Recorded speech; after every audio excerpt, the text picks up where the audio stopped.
How's you going, eh? Or should I say, g'day, mate? I'm gonna try and do this Mad Aussie Challenge for week one.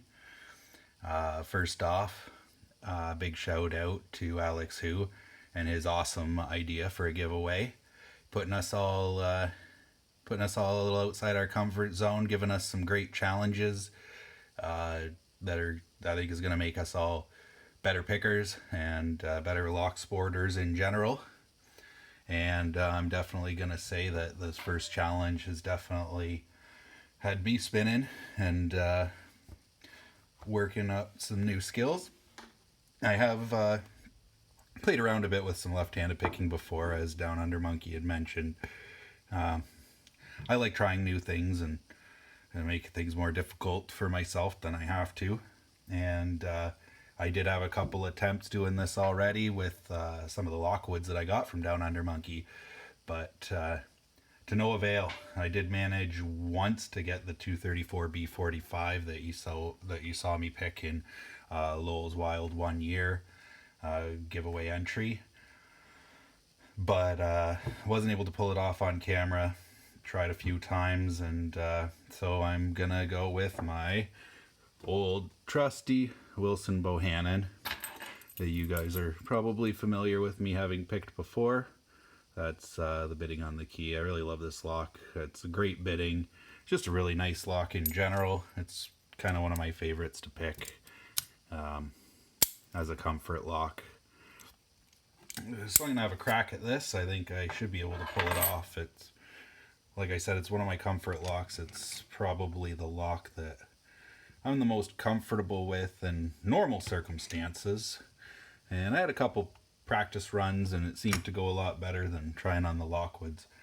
Sometimes I still struggle on those, even just picking it with my dominant hand and the right way up.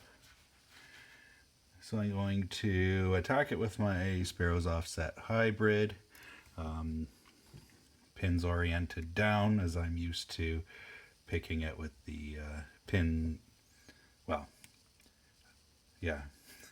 with the pins on the top side as opposed to the bottom side, I guess. I don't know if you call that oriented up or down, because they're,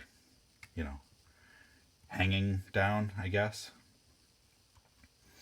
But anyways, I'm going to get cracking on this. I'm really excited to see what else is coming. I did see the most recent bonus challenge to make a plug spinner, and I'm hoping I can manage to pull that one off. Kind of a busy week coming up with the kids heading back to school and such, and I am off on the weekend, but I think a lot of that's going to be preparing for school, and the kids are probably going to be wound up. My wife also works in the school system, so she's got a lot going on as well. A lot of stress and turmoil in general this time of year, and especially now after lockdown. The kids have been out of school since the middle of March. So, there's a lot of anxiety surrounding that, and we probably want to make the most of the weekends. I don't know how much time I'm going to have, and then back to work Tuesday, Wednesday, Thursday for me on night shifts.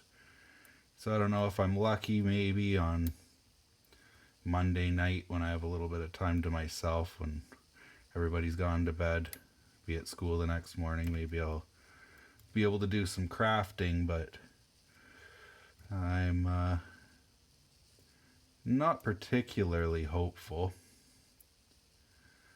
I have dug up a spring I might be able to use. It's going to take some trimming and whatnot, but see what happens. This is one thing I found with this challenge. It's almost like starting over again. It's like, totally unfamiliar, holding a pick in the wrong hand. Feedback feels all different. I'm going to try tensioning the opposite way. Yeah, it's just like almost like starting over again. Although, at least you know what you're kind of hearing for and feeling for. It's just very much different being with the wrong hand and upside down as well when you're totally used to, leveraging upward. And now you gotta leverage down. I got a few pins set here. See if I can feel for anything that's a bit springy. I'm a little heavy on the tension. Not intentionally, just using the wrong hand. I haven't got that muscle memory yet. And I probably never will. I don't know how much I'm going to be picking upside down and wrong-handed in the future. I have a feeling not a whole lot, but who knows? I might come back to it because it is definitely a different kind of exercise, and I think it's overall kind of helpful in a way because, every lock that you pick is going to have a different feel. Muscle memory thing maybe not that useful, but kind of brings some new life to locks you've picked 100 times, trying to figure it out again with a new way of picking. Another thing I'll do sometimes, I'll try to pick locks that I've picked a bunch of times with different picks that I haven't used before to pick it. Sometimes it's not really a great pick for the lock, but it's a different feel, different way of navigating through the keyway, and kind of learn some new things. Because sometime maybe there will be a lock with the same keyway, but it'll need a different pick based on the bidding.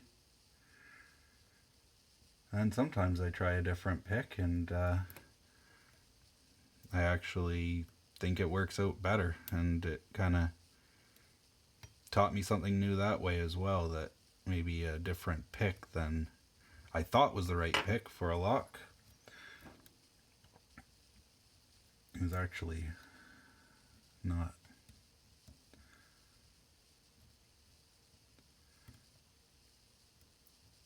I don't know if I'm being completely coherent. I'm working day shifts and I have to get up around 4:30 a.m. to be able to get to work in time for my shift, and I always have a hard time sleeping. I'm kind of a night owl by nature, and the day shifts kind of mess with my sleep.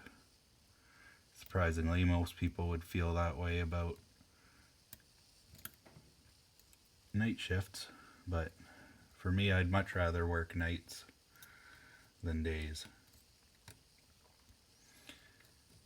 Other than the fact that it makes it hard for the family, and sometimes things come up during the day and you just don't get the sleep that you should be getting when you work nights. Pros and cons both ways, I guess, but my body definitely struggles more on day shifts. Well, my brain does, at least.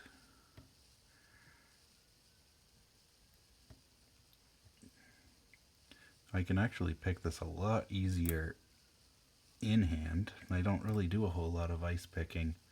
Most of my picking's kind of in front of a TV, or when I'm sitting around at slow points in my job.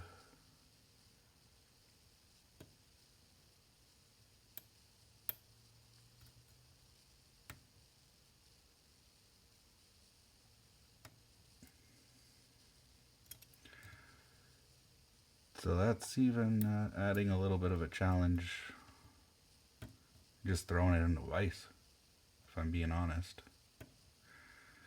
Hope you guys enjoy my whiteboard art. I did my best to simulate a mad Aussie, although I'm sure the definition of mad that Alex had in mind was more insane than angry. Couldn't quite figure out how to pull that off. a crazy Aussie. So I drew an angry Aussie.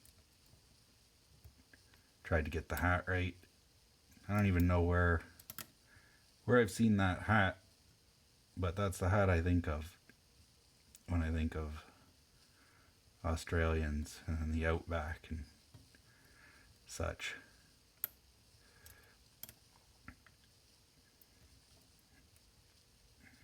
I think maybe there was a G.I. Joe that was like an Australian kind of outback guy. Maybe he had one of those hats. I'm not really sure, to be honest. But to me, that's a mad Aussie right there. 11 minutes, man. I was picking this thing in hand way quicker than this. This is quite the devious challenge, Alex. I think I overset that pin. Oh, I did not. There we go. We got the open. And thanks for sticking with me while I worked on that. So yeah, again, big shout out to Alex Hu and to all the Australians who are helping out with relaying the information, getting it out there. So I hope you guys enjoyed the video, and I hope you guys are enjoying Alex's Mad Aussie Challenge.